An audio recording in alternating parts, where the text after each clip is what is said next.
आज शिवाजी महाराजांच्या जयंतीनिमित्त सगळ्यांना मनपूर्वक शुभेच्छा व्यक्त करतो।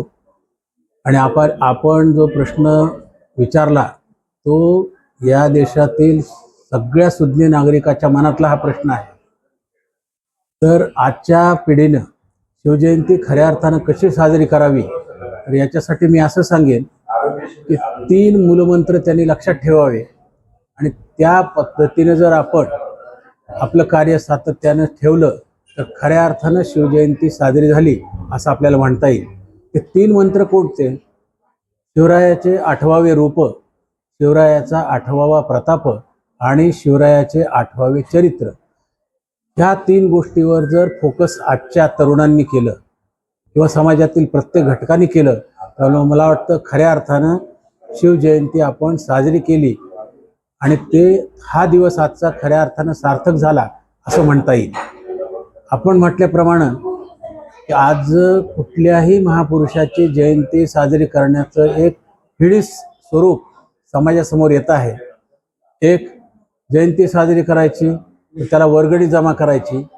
वर्गणी हा देण्याचा माणसाची स्वेच्छाधिकार आहे, पण आपल्याला वर्गणीचं स्वरूप खंडनी केलेलं आहे लोकांनी, याला फाटा दिला पाहिजे, हे टाळलं पाहिजे। नंबर 2, जिथं महापुरुषाचं तुम्ही स्मारक केलेलं आहे, स्टेजवर त्यांचं पुतळा बसवलेला आहे, मंदिर केलेलं आहे, त्याचं पावित्र्य आपण प्रत्येकाने ठेवलं पाहिजे।